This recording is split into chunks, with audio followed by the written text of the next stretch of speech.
जैन सर्वांना आजचं जे लेक्चर आहे ते असणार आहे एमपीएससी ग्रुप बी 2026 प्रिलिम्स वरती. तर आजच्या लेक्चरमध्ये काय घेणार आहे मी, आजच्या लेक्चरमध्ये इकॉनॉमिक्स असणार आहे. ठीक आहे, एक सेकंड. इकॉनॉमिक्स असणार आहे.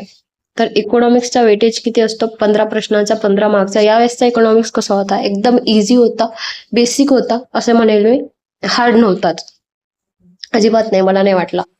ठीक आहे, सो स्टार्ट करूया लेक्चरला. काय म्हणत आहे प्रश्न पहिला, की भारतीय अर्थव्यवस्थेतील 2004-5 नंतर दिसून येणारा मोठा बदल म्हणजे भारतीय शेतीतील कमी होत जाणारी शेतमजुरांची संख्या. याला कोणत्या प्रकारचा बदल म्हणता येईल, तर याला म्हणता येईल संरचनात्मक बदल. ठीक आहे, आता इथे त्यांनी काय केलेलं माहितीये का, आता इथे पहा, शेतीतील मजूर कमी होणे. मजूर कमी होणे याचा अर्थ काय, अनएम्प्लॉयमेंट निर्माण होणे. अनएम्प्लॉयमेंट म्हणजे काय, तर बेरोजगारी. ठीक आहे, जेव्हा बेरोजगारी निर्माण होते ना, त्याचे बेरोजगारीचे इकॉनॉमिक्स मध्ये अनेक प्रकार आहेत. प्रकार सगळे पाठ असले असते ना तरी पण हा प्रश्न तुमचा सुटला असता. त्यांनी घोळ म्हणून म्हणजे कन्फ्युजन साठी हा इयर दिलेला आहे. ठीक आहे, एकदम कन्फ्युज व्हायला तुम्हाला. तर त्या पार्टमध्ये त्या प्रकारांमध्ये हे स्ट्रक्चरल चेंज आहे.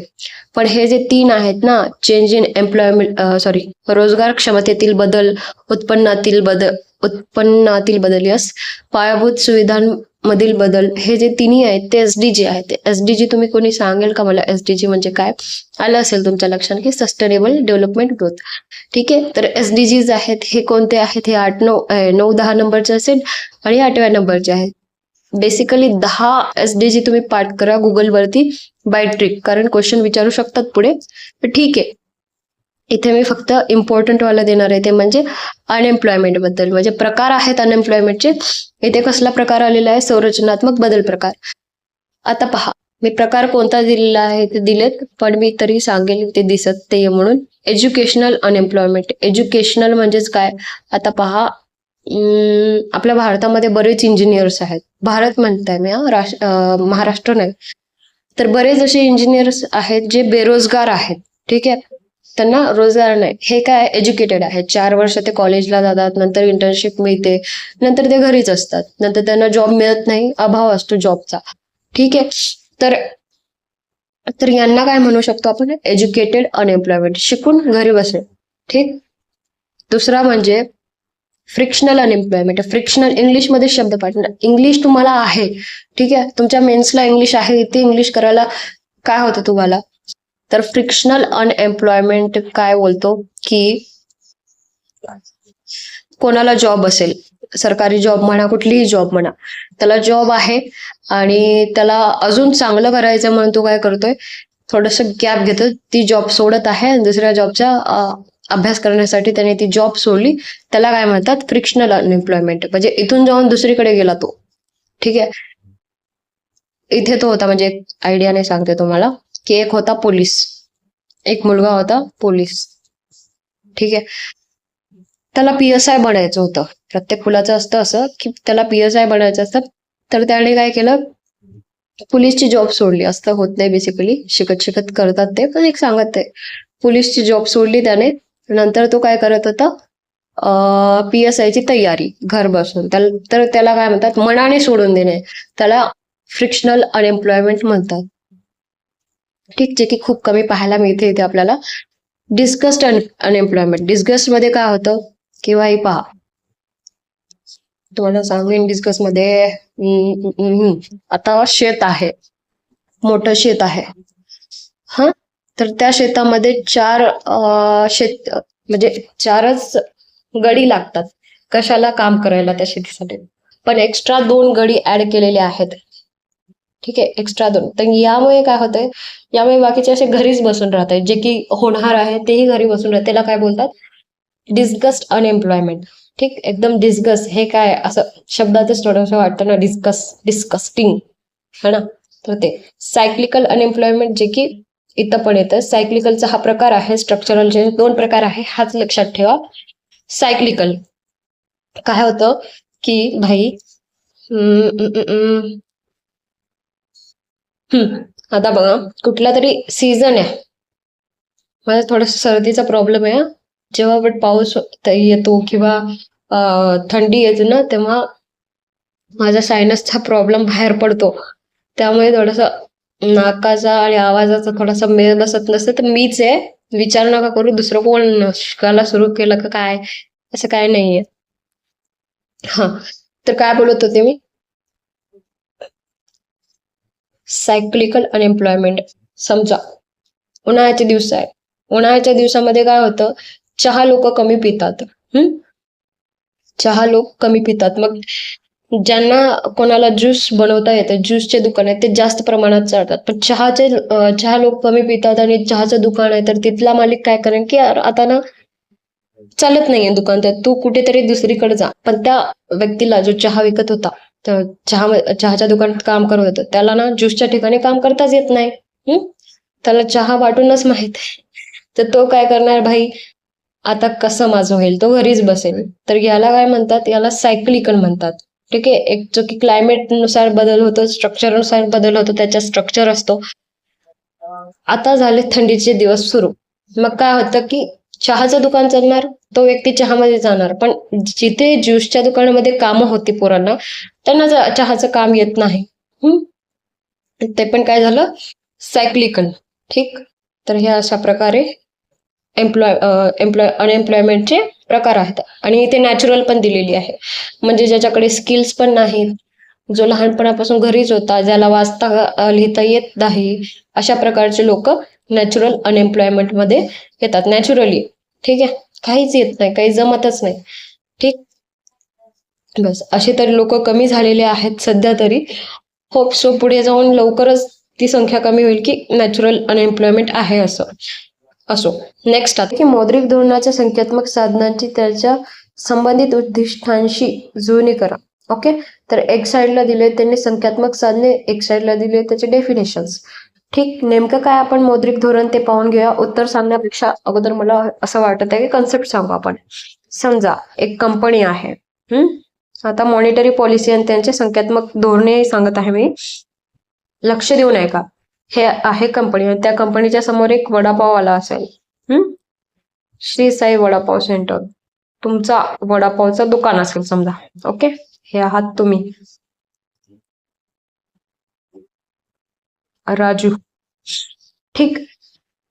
तर हे कंपनीचे एम्प्लॉई रोज येतात, म्हणजे 20 एम्प्लॉई येतात, वडापाव खाऊन जातात. त्यांचे महिन्याचे ठरलेलेच आहेत की 600 रुपये ठरलेलेच आहेत. 600 का, तर वडापावचा रेट आहे 10 रुपये. ओके. एक दिवस काय होतं, या कंपनीच्या एम्प्लॉईजला बोनस जास्त मिळतं. ओके. किंवा त्यांची पेमेंट वाढायला सुरुवात होते. मग इथले जे एम्प्लॉईज होते ज्यांना वडापाव अफोर्ड नव्हता, जे की महिन्याला 300 रुपये, त्यांना वाटायचं यार महिन्याला 300 रुपये कोण टाकणार, त्यांच्यासाठी नव्हतं हे. तर अचानक ते पण आता वडापाव खायला येतात. म्हणजे 20च्या जागी समजा 40 लोक जास्तीचे आले. ठीक. वडापाववाल्याला कळतं की आज लोक वाढलेले आहेत, ते कशामुळं, तो एक्झामाइन करतो. त्याला कळतं की यार यांना बोनस मिळालेला आहे, यांची पेमेंट वाढलेली आहे. मग वडापाववाला काय म्हणाल, 40 लोक आलेले आहेत तर माझ्याकडे वडापाव आहेतच 25, म्हणजे 5 एक्स्ट्रा ठेवायचा तो. ठीक आहे. आणि मला पेमेंट पण जरा जास्त पाहिजे, का तर आता हे अफोर्ड करू शकत आहेत ना. तर ठीक आहे, मग मी ही वडापावची रेट वाढवतो. 10च्या जागी तो काय करतो, वडापावची रेट 20 किंवा 30 रुपये करतो. ठीक आहे. एकदम 2x जास्त करून टाकतो. यामुळे काय होतं, हे जे 40 लोक होते ना, ते 40 लोक वापस जातात. का, तर त्यांना परत अफोर्ड होत नाही ही गोष्ट वडापाव. तुम्ही म्हणाल मॅडम वडापावची गोष्ट अफोर्ड कशी काय नाही होणार, 300 तर रुपये जातात ना. 300 कसं रे, सॉरी 300 कसं, हा 330. 10 दिवसाचे किती, 100, तर 30 दिवसाचे 300. 300 तर दिवस जातात ना. सध्या ना आपण कुचकुच करतो हे रिचार्जला. ठीक.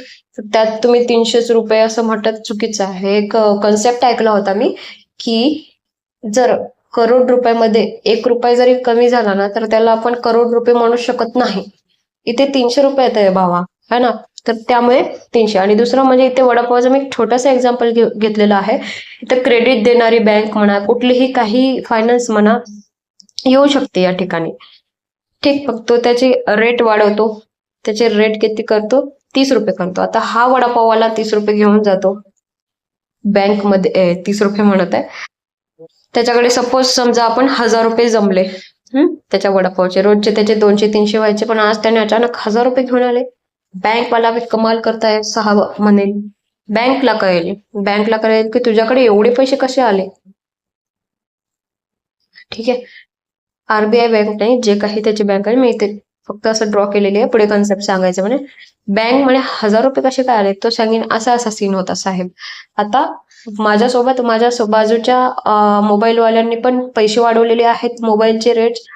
चार्जिंग वाल्यांनी पण वाढवलेले आहेत, बऱ्याच जणांनी असं केलेलं आहे. ठीक आहे. म्हणजे महागाई वाढायला सुरुवात होते तिथे इनडायरेक्टली.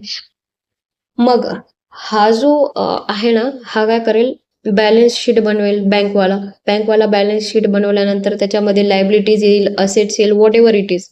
ठीक. त्याने काय करेल, 1000 रुपये म्हणजे इथे क्वांटिटेटिव्ह मेजर्स, क्वालिटेटिव्ह मेजर्स आहेत, क्वांटिटेटिव्ह मेजर्स आहेत. हे सगळं आवरण्यासाठी बँक काय करते, मेजर्स तयार करते. कोणते, क्वालिटेटिव्ह अँड क्वांटिटेटिव्ह मेजर्स. संख्यात्मक आणि मला क्वालिटेटिव्हला काय बोलतात हे लक्षात येत नाहीये मराठीमध्ये, पण लक्षात ठेवा की क्वालिटेटिव्ह मेजर्स एक आहे. त्याचे पण एक्झाम्पल सांगेन मी पुढे, पण लक्षात ठेवा. तर हे सर्व आतापर्यंत सांगितलेला कन्सेप्ट होता काय, मॉनिटरी पॉलिसी. इतका कन्सेप्ट समजला. आता पुढे नवीन स्टोरी सुरू होते. काय सुरू होते की की की की एक आहे व्यक्ती ज्याच्याकडे ₹1,00,000 आहेत. तो कन्सेप्ट मॉनिटरी पॉलिसीचा सांगितलेला आहे मी. आता हे ह्यांचा कन्सेप्ट येत आहे. ₹1,00,000 आहेत. तो काय करेल, ₹1,00,000 घेईन. तो म्हणेल मी माझ्याकडे घरात ठेवण्यापेक्षा मी काय करतो, ह्याला बँकमध्ये ठेवतो आणि त्याचं काय इंटरेस्ट, व्याज मी घेतो असं म्हणेल. तुम्ही म्हणाल मॅडम बँक तर एवढी मोठी असते, बँक काय ₹1,00,000 विचार करेल का? का नाही करणार बँक ₹1,00,000 विचार? बँक ₹1,1 रुपयाचा विचार करते. येथे फक्त मी लाख सांगितले. 10 लाख असेल तर लगेच ऍक्सेप्ट करेन, 1 लाख असेल तरी करेन. पण काय करेन बँक, आता ही इथे आहे एसबीआय बँक समजा,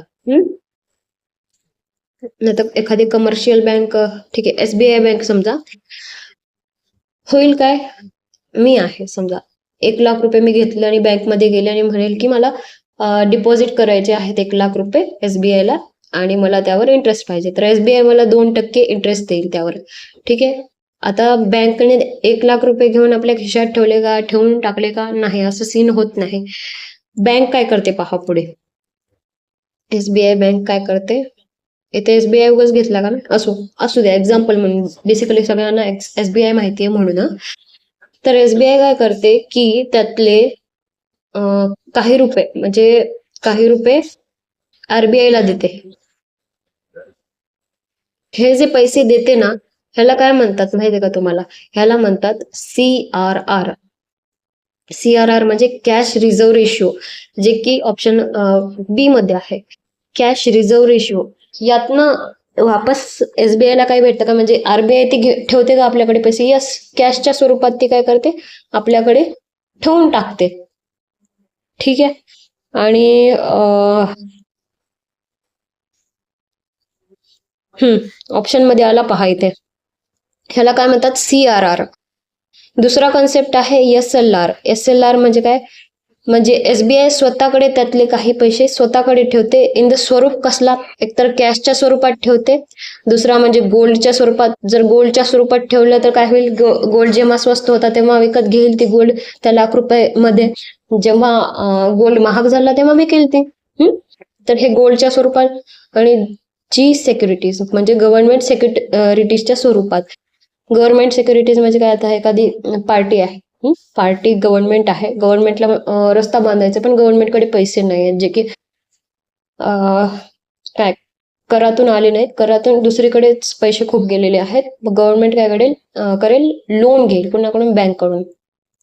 जेव्हा ती लोन घेते ना, तर बँकला काय करते, गव्हर्नमेंट सिक्युरिटीज देते, जसं की ठेवी. आपण काय करतो की सोनं ठेवतो, तसं ते ठेवतात गव्हर्नमेंट सिक्युरिटीज. पण जेव्हा ती लोन वगैरे त्याचं व्याज फेडते ना, मग ते सिक्युरिटीज काढली जातात, म्हणजे काय म्हणतात, व्हॅनिश होतात ती.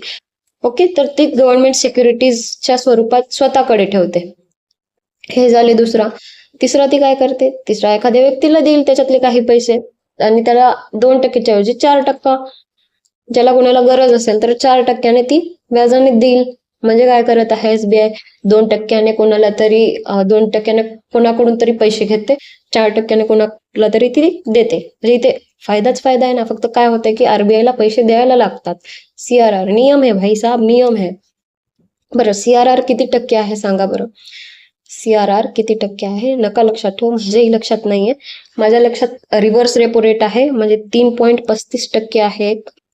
एक सेकंड, रिव्हर्स रेपो रेट 3.35% आणि आपला हे रेपो रेट 5.25%. ठीक. तर हे दोन गोष्टी काय होत्या, SLR म्हणजे गोल्ड ह्याच्या त्याच्या स्वरूपामध्ये गेला. म्हणजे तिसरा बघा SLR, हे पहा स्टॅच्युटरी लिक्विडिटी रेशो, SLR म्हणजेच कॅशच्या फॉर्म मध्ये, गोल्डच्या फॉर्म मध्ये, सिक्युरिटीजच्या फॉर्म मध्ये. सीचा काय येणार, 4 येणार. तर सीचा 4 एकच ऑप्शन मध्ये आहे, पहा हे है ना. पाहता क्षणी उत्तर आलं असतं तुमचं हे जर दोन कन्सेप्ट माहित असते तर. आणि CRR म्हणजे काय सांगितले आता तुम्हाला की आरबीआयला पैसे द्यायला लागतात बँकला. ठीक, जे की आहेच तसं. तर मेंटेनन्स साठी पैसे द्यायला लागतात. बच आहे 1, ऑप्शन नंबर 2 हे योग्य आहे.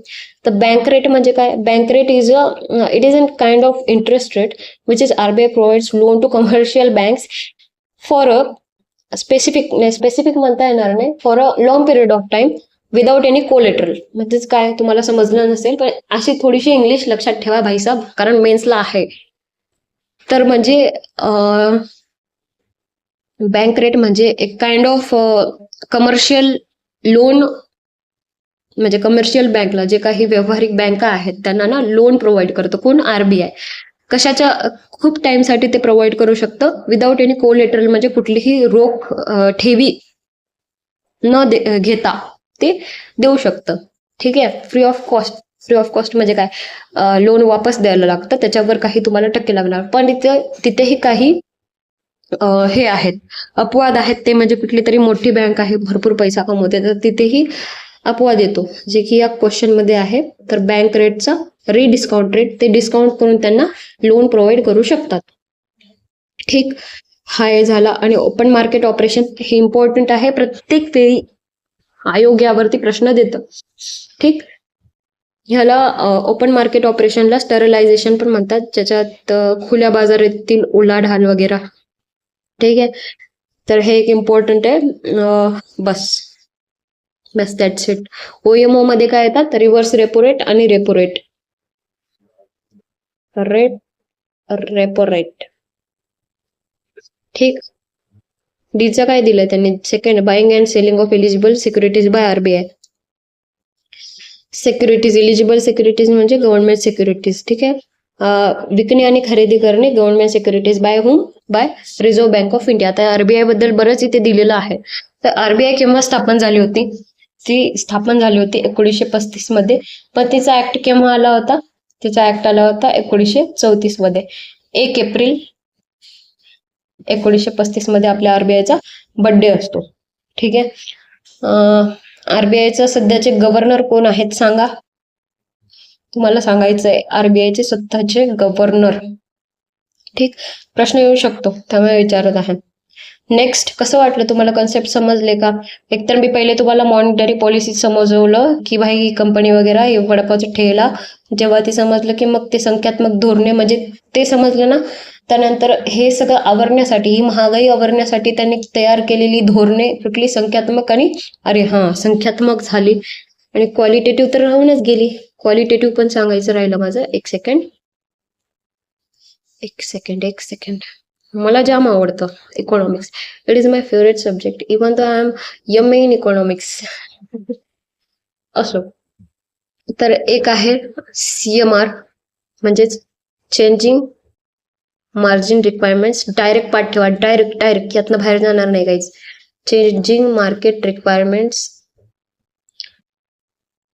ठीक आहे, दुसरा म्हणजे मोरल सुएसन, जे की खूप जास्त इम्पॉर्टंट आहे. मोरल सुएसन काय असतं, आरबीआय काय करते, एखाद्या बँकला ना गोडीत असं हे देते, धमकी देते की भाई तू ना असं पैसे तुझे वाढू नको, तुझे टक्केवारी वगैरे वाढू नको, पुढे तुला धोका आहे, तुझी बँकची वाट लागू शकते.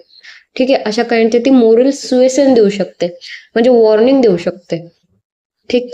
कन्झ्युमर क्रेडिट रेग्युलेशन एक लक्षात ठेवा, कन्झ्युमर क्रेडिट रेग्युलेशन आणि क्रेडिट रॅशनिंग एक लक्षात ठेवा. CCR अँड CR हे सगळे कशामध्ये येतात? क्वालिटेटिव्ह मेजर मध्ये येतात. क्वालिटेटिव्ह हे आणि क्वांटिटेटिव्हचे तर हे पार्टच ठेवा, कारण PYQ आहे, डायरेक्ट हे PYQ आहे.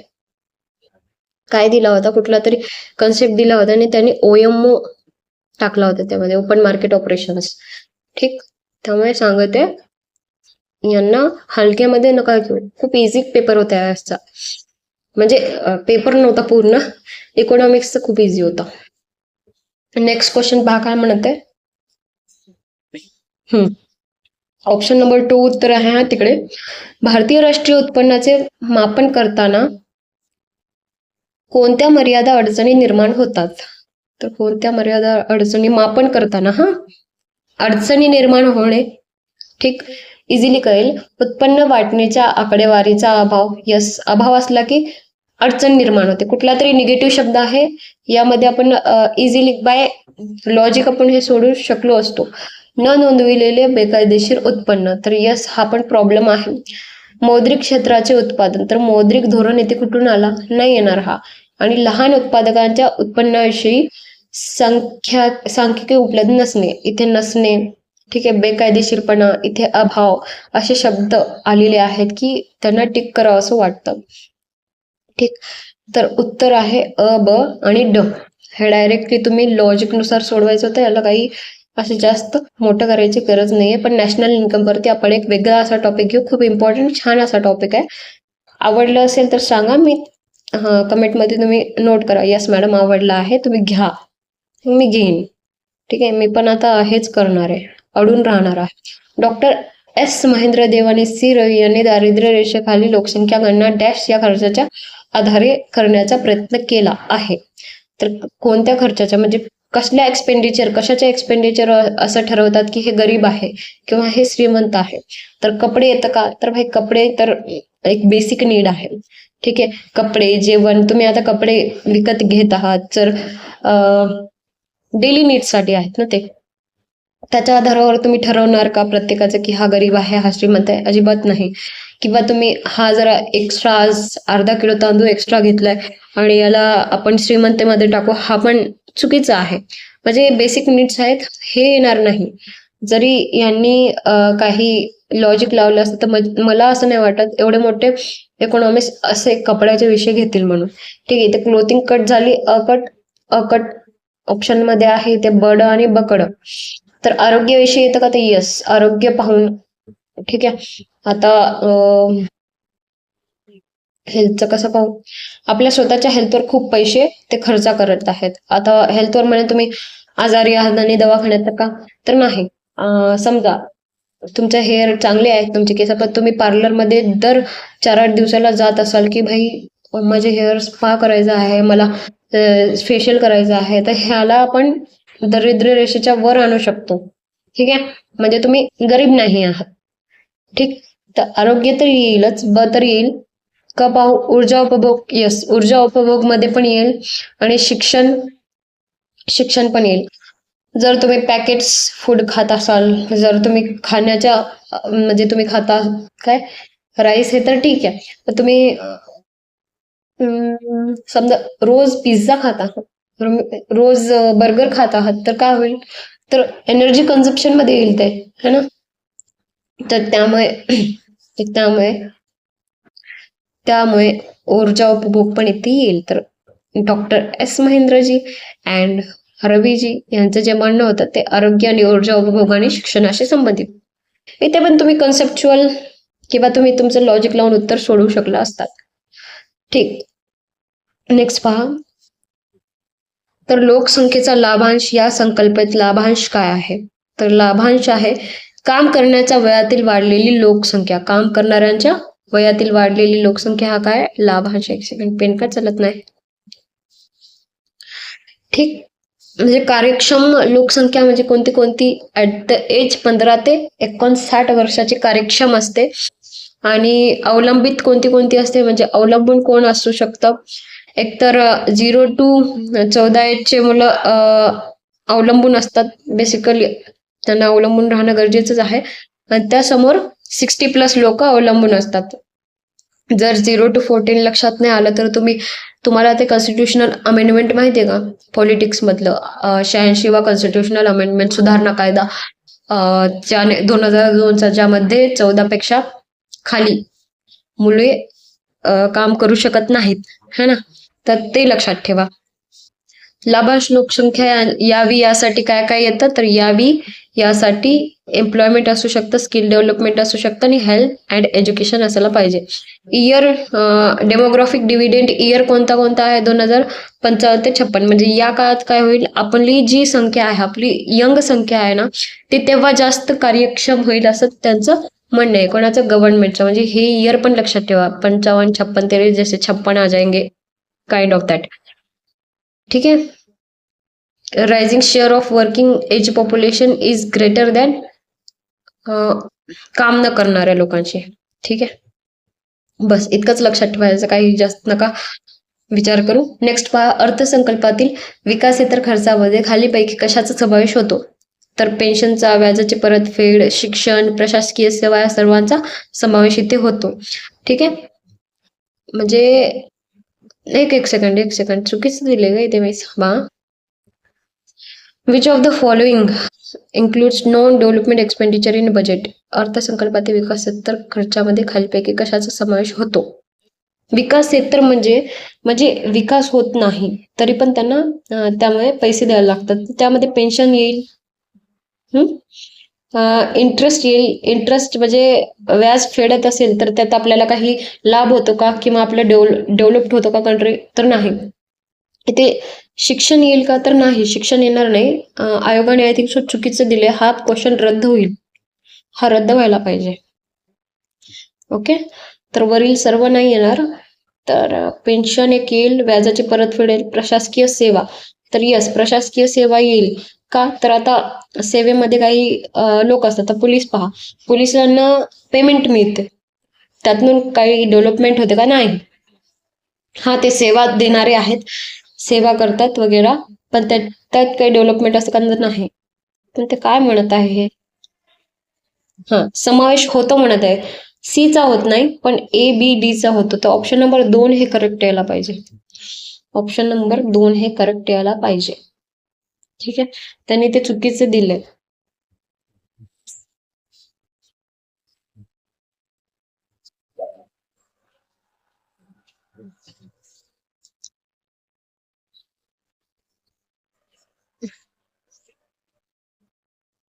ठीक असो, नेक्स्ट आपण जाऊया.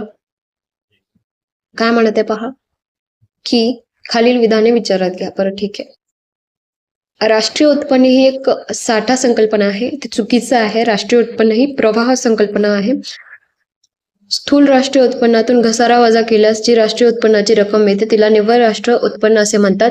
राष्ट्रीय उत्पन्नाचे मोजमाप करताना वस्तू व सेवाच्या उत्पन्नाचे दुहेरी मोजमाप टाळले जातात. तर इथे ब आणि क बरोबर आहेत आणि अ जे आहे ते चुकीचं आहे. तर ऑप्शन मध्ये काय म्हणतात, बरोबर कोणते आहेत, तर ब आणि क, ऑप्शन नंबर 3 हे बरोबर आहे. आता काय आहे नेमकं पहा, flow concept and stock concept, 2 concept आहेत, ते नेमके काय आहेत ते पाहू आता आपण. पहा, फ्लो कन्सेप्ट म्हणजे प्रवाह कन्सेप्ट असतं, आर्थिक वर्ष किंवा महिन्यानुसार ते म्हणजे येतच ते. ठीक आहे, तर आर्थिक वर्ष महिन्यानुसार येणारे कोणते राष्ट्रीय उत्पन्न असते. बरोबर, सॉरी, प्रवाह कन्सेप्ट म्हणजे फ्लो कन्सेप्ट, थोडंसं कन्फ्युज झालं. तर प्रवाह कन्सेप्ट, फ्लो कन्सेप्ट हे दर वर्षी किंवा दर महिन्याला ना ते ठरवून आणतातच. यामध्ये कोणते कोणते एक्झाम्पल्स आहेत, एक म्हणजे नॅशनल इन्कम आहे, नुसतंच इन्कम पण आहे. परत इन्व्हेस्टमेंट येते यामध्ये, आयन लक्षात ठेवा, इन्व्हेस्टमेंट. ठीक आहे, आयन. परत इंटरेस्ट पण येतं, आयन इंटरेस्ट. हे कशामध्ये येतात, हे सर्व येतात आपल्या फ्लो कन्सेप्ट मध्ये, प्रवाह कन्सेप्ट मध्ये. पण इथे त्यांनी काय दिलेलं आहे, साठा कन्सेप्ट मध्ये येतात असं दिलेलं आहे, तर ते चुकीचं आहे. स्टॉक कन्सेप्ट मध्ये येत नाही. ठीक आहे, साठा कन्सेप्ट मध्ये येत नाही. आता साठा आणि प्रवाह म्हणजे एखाद्या बेसिक आयडियाने जरी घेतलं, समजा एखादी टाकी आहे, मला येत नाही ड्रॉइंग तरी मी ट्राय करत आहे. बघू का ट्राय करून? हा, आली आली. ही आहे टाकी. हे तुझा रे, हे तुझा मी छान काढली ते टाकी. काय नाव आहे त्या टाकीचे? माझ्या गच्चीवरती एक टाकी आहे, तिचं नाव काय आहे? पी पासून नाव आहे रे. पल्सेस आहे का? असो, टाकी आहे. त्या टाकीमध्ये ना पाणी भरलेलं असतं, तर त्याला काय म्हणतात? साठा आहे. ठीक आहे, पाणी भरलेलं आहे, साठा आहे. पण जेव्हा नळ लावतात आणि पाणी बाहेर येतं, तर ते काय येतं? फ्लो. फ्लो कन्सेप्ट होऊन जातं ते. तर हे साठा आणि फ्लो कन्सेप्ट अशा टाईपचा आहे. तर या फ्लो मध्ये कोणत्या कोणत्या येतात? जे की इन पासून स्टार्ट होतात. इन्कम, इंटरेस्ट, नॅशनल इन्कम, परत इन्व्हेस्टमेंट. ठीक आहे, हे काय आहेत? फ्लो कन्सेप्ट आहेत. पाठ झालं तुम्हाला हे? आता पाहू स्टॉक कन्सेप्ट. स्टॉक कन्सेप्ट मध्ये कोणते कोणते एक्झाम्पल्स येते सांगू का? डब्ल्यू पासून वेल्थ एक येतं, पॉप्युलेशन एक येतं. पॉप्युलेशन, आता हे पहा, हे सर्वच जण आहे ना, पॉप्युलेशन, वेल्थ किंवा डिपॉझिट्स असं म्हणू शकतो आपण, डिपॉझिट्स. ठीक आहे, किंवा कॅपिटल पण म्हणू शकतो. हे आपण स्पेसिफिक टाइम नंतर मोजलं जातं याबद्दल. ठीक आहे, एक स्पेसिफिक टाइम असतं. पॉप्युलेशन एक सेन्सस असतं, 10 वर्षानंतर मोजतात. ठीक आहे, हे साठा आहे, किती साठा जमा झालेला आहे. डिपॉझिट म्हणजेच काय? साठा. पॉप्युलेशन साठा आहे. वेल्थ काय आहे? साठा आहे. कॅपिटल काय आहे? साठा. कॅपिटल मध्ये काय येतात? मशिनरीज येतात. मी मशिनरी विकत घेतलेली आहे. ठीक आहे, समजलं? ओके, बस एवढे 2-3 गोष्टी लक्षात ठेवा, बाकी काही नाही. दोनच कॉन्सेप्ट आहेत, फ्लो अँड स्टॉक. प्रवाह आणि काय म्हणतात त्याला दुसऱ्याला? फ्लो कन्सेप्ट अँड साठा कन्सेप्ट. प्रवाह आणि साठा कन्सेप्ट, बस इतकंच. तर हे इतका होता. तर यामध्ये पहिला झाला, तर हे पहिला चुकीचा आहे. आता दुसरा पाहू. दुसरा काय? मी थोडंसं इंग्लिशमध्ये पाहूया का? कारण मला जीडीपी, जीएनपी, एनडीपी, एनएनपी हे मला व्यवस्थित इंग्लिशमध्ये येतील आणि तुम्हालाही समजेल असं शिकवेन मी. The amount of national income after deducting depreciation. After deducting depreciation. डिप्रिसिएशनला डी घेतात, माहिती आहे का तुम्हाला? ग्रॉस नॅशनल इन्कम म्हणजे जीएनपी. ग्रॉस नॅशनल इन्कम म्हणजेच प्रोडक्ट, जीएनपी. ते म्हणत आहे डिप्रिसिएशन डिडक्ट करून म्हणजे मायनस करून जीएनपी. जीएनपी आणि डिप्रिसिएशनला minus is called net national income. त्याला नेट नॅशनल इन्कम म्हणतात असं म्हणत आहे. तर हे कन्सेप्ट पाठ राहण्यासाठी तुम्हाला शॉर्ट मध्ये पण मी दिलेलं आहे काहीतरी इम्पॉर्टंट, ते पहा.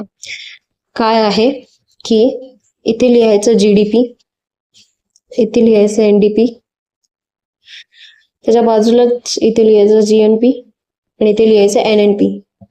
ओके, ह्याला थोडस खालीच लिहिलं, थांबा, जाम वर झालं. तर जीडीपी, एनडीपी,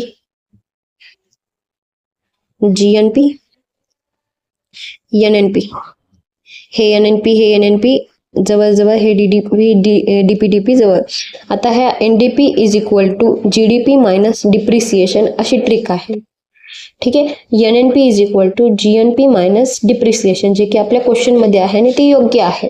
ठीक, तुम्ही लिहिलं असेल ना ते, की हे एनएनपी आहे पहा, deducting depreciation, deducting depreciation, DP minus GNP. ठीक आहे, हा जीएनपी आला मायनस डिप्रिसिएशनला, त्याचा काय बनला? तो नेट नॅशनल इन्कम म्हणजे एनएनपी. ठीक आहे, आणि ते NDP is equal to GDP minus depreciation आला. ओके, अजून एक कन्सेप्ट आहे, GNP is equal to GDP plus NFI आहे, प्लस एनएफआय. आता हे सर्व काय, हे सर्व काय मी तुम्हाला नंतर सांगेनच, नंतर सांगेनच भाई साहेब, का तर हा कन्सेप्ट खूप मोठा आहे, जे की आत्ताच्या लेक्चरमध्ये होणार नाही. ओके, फक्त हे ट्रिक लक्षात ठेवा. जर समजली नसेल तरी तुम्ही शॉर्ट मध्ये जा, पहा एकदा, तुम्हाला इझिली समजून जाईल. तर हे दुसरा कन्सेप्ट योग्य आहे, म्हणजे बी येणार ऑप्शन मध्ये, कारण करेक्ट विचारत आहे ते बी येणार ऑल ऑफ द अबो येणार नाही, कारण ए तर चुकीचा आहे, हा पण येणार नाही आणि हा पण, कारण ए आहे ऑप्शनमध्ये. वाचायची गरज नव्हती सी वाला, पण वाचा. Double measurement of output of goods and service is avoided while measuring national income. Yes, जेव्हा आपण GDP शिकू ना, तर तेव्हा त्यामध्ये यात हा कन्सेप्ट आहे. डबल मेजरमेंट घेतली जात नाही. डबल मेजरमेंट म्हणा, सेकंड हँड गोष्टी म्हणा, ते GDP मध्ये मोजलं जात नाही. का तर जेव्हा पण आपण एक नवीन वस्तू घेतो तेव्हा GST वगैरे लागूनच ती वस्तू घेतो, पण आपण दुसऱ्या कोणाला विकत असेल ती वस्तू तर डायरेक्टली देतो, है ना. एखादा मोबाईल म्हणा, काय डायरेक्टली देतो तो. तर डबल काउंटिंग होऊ नये म्हणून हे गोष्टी केल्या जातात, की अवॉइड केल्या जाते, की सेकंड हँड गोष्टी आपण नको घ्यायला यामध्ये. आपको ये समझा क्या? आय होप आपको ये समझा होगा. तर हे बी आणि सी एकदम एकदम करेक्ट आहेत, त्यांच्यावर काहीच डाऊट नाहीये. ओके, आता नेक्स्ट क्वेश्चन वरती जाऊ. खालील विधाने विचारात घ्या. बरं, विचारात घेऊया, फक्त उत्तर नाही काढायचे त्याचं, है ना मॅडम, है ना सर, आयोगवाले सर मॅडम. हा जो आहे हा करंटचा क्वेश्चन आहे, जो की मलाही जमलेला नाहीये आणि खूप जुना विचारलाय त्यांनी, 23-24, जे की अपेक्षित नव्हता. ओके, सो इन्फ्लेशन टॉपिक यामध्ये बाहेर निघालेला आहे आणि इन्फ्लेशन टॉपिक हा खूप मोठा टॉपिक आहे. जे आता मी शिकवायला बसेल तर ते चुकीचं असेल, कारण मी कसंही वरवर शिकून जाईल, मला ते पटणार नाही. त्यामुळे इन्फ्लेशनसाठी मी वेगळा टॉपिक घेईन. पण ह्या क्वेश्चनतून कोर प्रोडक्ट्स लक्षात ठेवा. 8 कोर प्रोडक्ट्स असतात. क्वेश्चन नका वाचू, डोक्याचं दही नका करू. रिफायनरी प्रोडक्ट्स आहेत, इलेक्ट्रिसिटी आहे, स्टील, कोल आहे, क्रूड ऑइल आहे, नॅचरल गॅस आहे, सिमेंट आहे, फर्टिलायझर आहे, काही ट्रिक बनव. हे 8 कोर प्रोडक्ट्स लक्षात ठेवा. नेक्स्ट पहा काय म्हणत आहे. मनरेगाचा एक आहे हा क्वेश्चन, MG नरेगा. बरं, कोणी द जिनियस अकॅडमीला फॉलो करतं का रे? काय झालेलं आहे सीन, माझ्याकडे मनरेगाचा खूप मोठा चार्ट होता आणि तो हरवलेला आहे, जे की मलाही रिवाइज करायचा होता. आत्ताशी सापडत नाहीये तो. कोणाकडे ना सरांनी, I think so the genius academy वाले सर जे होते त्यांनी तो चार्ट हटवलेला आहे का नाही माहिती नाही, पण ज्याच्या कोणाकडे त्यांच्याबद्दल जर असेल ना तो मनरेगाचा चार्ट, तर मला प्लीज पाठवा. कशावर पाठवायचे? श्रद्धा चव्हाण, श्रद्धा CHAVN 846@gmail.com वरती पाठवून द्या प्लीज. तर पहा काय म्हणत आहे क्वेश्चन. ग्रामीण युवकांना स्वयंरोजगारासाठी प्रशिक्षण देणारी ट्रायसेम योजना 15 ऑगस्ट 1979 पासून सुरू करण्यात आली.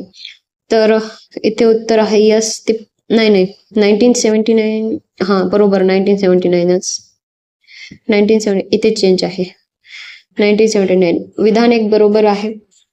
ठीक. सेकंड काय म्हणत आहे. राष्ट्रीय ग्रामीण रोजगार कार्यक्रम 1990 पासून सुरू करण्यात आला, तर ती 1980 पासून सुरू करण्यात आलेला आहे, नॉट 1990. तर ऑप्शन नंबर 2 हा चुकीचा आहे. फक्त एक बरोबर, दोन्ही विधानचे फक्त एक बरोबर इथे आहे. तर पहिले होते ट्रायसेम वगैरे वगैरे, बरेच IRDP होता, IRDPचा उप ट्रायसेम होता, पण हळूहळू असं करूनच काय झालेलं आहे, मनरेगा तयार झालेला आहे. मनरेगा इन डीप टॉपिक आहे, नंतरच पाहून घेऊ. पण NREP इथे शब्द आलाय, तर NREPचा पण पहा. 2 ऑक्टोबर 1980 मध्ये NREP स्थापन झालेली आहे, नॉट 1990. म्हणून हे चुकीचं आहे. 2 ऑक्टोबरला गांधीजीचा बर्थडे असतो. प्राथमिक तूट म्हणजे काय? प्राथमिक तूट म्हणजे फिस्कल डेफिसिट. फिस्कल डेफिसिट म्हणजे काय? Sorry, fiscal deficit minus interest payment म्हणजे वित्तीय तूट आणि व्याज परतफेड. आता फिस्कल डेफिसिटचा मी एक तुम्हाला डेफिनेशन सांगेन की it is use to control inflation और डिफ्लेशन. म्हणजेच महागाई आहे, जे काही डिफ्लेशन आहे, बेरोजगारी आहे, इकॉनॉमिक ग्रोथ आहे, यांना आवरण्यासाठी कोण काम करतं? Fiscal policy. ठीक आहे. तर त्याचे प्रायमरी डेफिसिट, त्यामध्ये प्रायमरी डेफिसिट हा कन्सेप्ट आणि त्याच्यामध्ये फिस्कल डेफिसिट हे एक काय कन्सेप्ट आहे. Fiscal deficit minus interest payment is equals to primary deficit. इथे रिव्हेन्यू इन्कम आहे आणि मायनस रिव्हेन्यू एक्सपेंडिचर. ह्यासाठी रिव्हेन्यू रिसिप्ट हे उत्तर येईल. रिव्हेन्यू रिसिप्ट आहे ते. Okay. Capital income minus capital expenditure, इथे कॅपिटल रिसिप्ट येईल. कॅपिटल रिसिट्स येईल. Okay, total income total expenditure येणार नाही. ह्या जागी येईल budget deficit, sorry budget deficit. Okay, वडेवर अक्षर नाही येत व्यवस्थित माझं, त्यामुळे बस हे लक्षात ठेवा. Primary deficit is equal to fiscal minus interest payment. Next question पहा काय म्हणत आहे. लेखाशास्त्रात लेखा या शब्दाचा नेमका अर्थ काय असतो? तुम्ही सांगा. हे इतकं सोपं मी नाही सांगणार. बस हे नाही येत ना, तर I am sorry for you. तुम्हाला अजून करणं खूप इम्पॉर्टंट आहे जर हे जमत नसेल तर. वर्ष 2023-24च्या अर्थसंकल्पात मांडलेल्या 7 प्राधान्य क्षेत्र अर्थात सप्तर्षी पैकी खालीलपैकी कोणते क्षेत्र सप्तर्षीचा भाग नाही असं म्हणत आहे. तर नाही, इथे डायरेक्ट करंटचा क्वेश्चन विचारलाय, ट्रेड डेव्हलपमेंट नाहीये. ओके, नेक्स्ट क्वेश्चन पहा. बहुराष्ट्रीय कंपन्यांच्या विस्ताराबाबत आणि व्यापारी डावपेचांबाबत योग्य विधाने कोणती? तर योग्य विधाने पाहण्यासाठी आपल्याला विधाने वाचायला लागतील. तर बहुराष्ट्रीय कंपन्या या बलाढ्य संस्था असून त्या शाखा विस्तारीद्वारे जगभर जाळे पसरवतात. तर यस, जगभर जाळे ते पसरवत असतात. बहुराष्ट्रीय कंपन्या एकाच प्रकारच्या उत्पादनात विशेषणीकरण करून नफा कमावतात. तर चुकीचं आहे. एकतर शब्दामध्ये बहुराष्ट्रीय आहे, ठीक आहे, आणि इथे फक्त एकच दिलेलं आहे, तर चुकीचं झालं ना. मल्टी नॅशनल कंपनीज आहेत त्या, आणि एकाच नॅशनलशी कसं, ओके, एकाच प्रकाराशी कसे संबंधित असतील, तर हा चुकीचा आहे. तर म्हणजे ऑप्शन मध्ये बी येणार नाही, बी नाही, सी डी आणि एडी उरले. हा, सी डी एक तर येईल, नंतर ए डी एक तर येईल. ओके, म्हणजे सी डी आला आणि ए डी दोन्ही आला ना, सी पण आला ना, म्हणजे हा क्वेश्चन रद्द होऊन जाईल. काय होईल? रद्द. ठीक आहे. सी काय म्हणत आहे? बहुराष्ट्रीय कंपन्याचा विस्तार विकसनशील देशात जास्त होतो. तर हे चुकीचं आहे. विकसनशील म्हणजे डेव्हलपिंग कंट्रीज, पण ते जास्तीत जास्त डेव्हलप्ड कंट्रीज मध्ये पाहायला मिळतात. डेव्हलप्ड आणि डेव्हलपिंग वेगळं आहे ना. तर हे सीचं चुकीचं आहे. ऑप्शन नंबर 14 बरोबर, ए अँड डी. बहुराष्ट्रीय कंपन्या नवीन उत्पादनांच्या संशोधन आणि विकासावर खूप भर देतात. तर यस, त्यांचं तेच असतं काम की नवीन काहीतरी करायला पाहिजे, है ना. नेक्स्ट, सरकारी बँक या नात्याने भारतीय रिझर्व्ह बँक विविध कामे पार पाडतात. खालीपैकी कोणत्या कामाचा त्यांना समावेश होत नाही? तर इथे इम्प्लिमेंटेशन ऑफ मॉनिटरी पॉलिसी म्हणजे चलनदार अंमलबजावणी. तर मॉनिटरी पॉलिसी आरबीआयशी खूप जवळीचा संबंध आहे, हे तर चुकीचंच आहे, हे येणार नाही. तर त्यांनी विचारलेला आहे समावेश होत नाही, हा समावेश होतो. ठीक. सेकंड काय म्हणत आहे? बँकिंग क्षेत्र नियमन. बँकिंग क्षेत्रामध्ये नियमन होतं का? तर यस, रेग्युलेशन ऑफ बँकिंग, बँकचा संबंध आहे, बँकचं नियमन कसं नाही होणार? शेअर बाजार नियमन चुकीचं आहे. सेबी मध्ये येतं शेअर बाजार, खाली पण दिलंय मी तिथे. अर्थविषयक बाबीशीर शासनास सल्ला देणे. तर यस, शासनाला तर देतातच ते सल्ले, सोबतच बँकांना पण देतात. का? तर RBI is a bank of बँकांचे बँक आहे आरबीआय, त्यामुळे. ठीक. सो इथे उत्तर कोणतं आहे? सी. कारण शेअर बाजार नियमन कोणाचे काम आहे? सिक्युरिटीज एक्सचेंज बोर्ड ऑफ इंडियाचं काम आहे. 1988 मध्ये स्थापन झालेली, ठीक आहे, securities and exchange board of India. ती पहिले स्टॅच्युटरी बॉडी नव्हती, ती नंतर झाली स्टॅच्युटरी बॉडी. कधी झाली? 1992 मध्ये. हेडक्वार्टर कुठे आहे? मुंबईमध्ये आहे. स्टॅच्युटरी बॉडी समजली नसेल, 3 प्रकारच्या बॉडी असतात, ठीक आहे, भारतामध्ये. एक्झिक्युटिव्ह, ज्युडिशियरी आणि स्टॅच्युटरी. स्टॅच्युटरी बॉडी मध्ये हे येतं, फक्त एकच लक्षात आहे, हा हे एसबीआय आहे, ह्याची बॉडी स्टॅच्युटरी आहे, जी की 1992 मध्ये आली होती. नेक्स्ट क्वेश्चन पहा. शिक्षणातील लैंगिक समता निर्देशांक जीपीआय संदर्भातील त्याची प्रमाणता गणना पद्धत खालीलपैकी कोणती आहे? तर शिक्षकाशी संबंधित आहे. विशिष्ट शिक्षण स्तरावर स्त्रियांचा सकल नोंदणी दर व पुरुषांचा सकल नोंदणी दर यांचे गुणोत्तर करणे. ठीक आहे. हा कन्सेप्च्युअली लॉजिकली हा क्वेश्चन सुटला गेला असता, म्हणजे खूप लॉजिकली क्वेश्चन सुटले असते इकॉनॉमिक्सचे, थोडासा अभ्यास असता तर. पुरुष साक्षरता दराचे स्त्री साक्षरता दराशी गुणोत्तर नाही. लैंगिकता दिलेली आहे ना, लैंगिक समता. मग इथे आणि शिक्षण पण दिले का? विशिष्ट शिक्षण वेगळा आणि शिक्षण वेगळा. ठीक आहे, साक्षरता वेगळा असो. तर हा आपला 15चे 15 प्रश्न झालेले आहेत. कसं वाटलं तुम्हाला लेक्चर? आवडलं का? समजलं का? असे आवडलं असेल तर सांगत चला ना कमेंट मध्ये. नाही तरी सांगा, काही कमी जास्त वाटलं का किंवा खूप स्लो वाटलं का? ठीक आहे, बस 15 प्रश्न आपण सोडवलेले आहेत, बऱ्यापैकी चांगल्या प्रमाणे सोडवलेले आहेत. ज्यात इन्फ्लेशनचे, महागाईचं टॉपिक आहे ना, ते आपण घेऊया. ठीक आहे, नंतर घेऊया. बस. सो आता एंड करत आहे मी लेक्चरला. भेटूया उद्याच्या लेक्चरमध्ये. जय हिंद.